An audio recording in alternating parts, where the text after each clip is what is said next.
திருமகள் TV பல்சுவைகள் படைக்கும் பாசறை.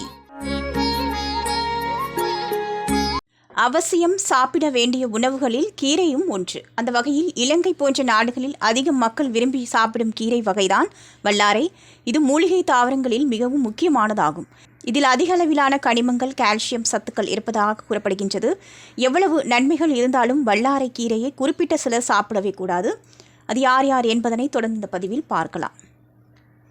வல்லாரைக்கீரை அதிகம் சாப்பிடுவதால் ஒவ்வாமை ஏற்பட வாய்ப்பு இருக்கிறது. அத்துடன் தோல் வெடிப்பு, அரிப்பு மற்றும் சுவாசிப்பதில் சிரமம் போன்ற பிரச்சனைகள் இருக்கும். இப்படியான பிரச்சனையுள்ளவர்கள் மருத்துவர் ஆலோசனைப்படி எடுத்துக்கொள்ளலாம். இரத்த ஓட்டத்தை மேம்படுத்தும் திறன் வல்லாரைக்கீரைக்கு இருக்கிறது. இதனை இரத்தப்போக்கு கோளாறுகள் உள்ளவர்கள் சாப்பிட்டால் விளைவுகள் பயங்கரமாக இருக்கும். அளவுக்கு அதிகமாக வல்லாரைக்கீரையை எடுத்துக்கொள்பவர்களுக்கு தலைவலி, தலை சுற்றல் போன்ற பிரச்சனைகள் ஏற்பட வாய்ப்புள்ளதாக கூறப்படுகின்றது. வலிப்பு நோயின் முக்கிய காரணியாக வல்லாரை மாறிவிடும்.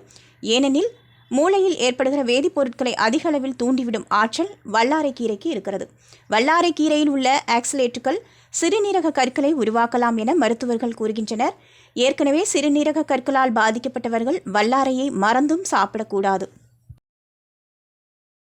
திருமகள் டிவியை லைக் செய்து உங்கள் நண்பர்களுக்கும் ஷேர் செய்வதுடன் சப்ஸ்கிரைப் செய்து ஆதரவு தாருங்கள்.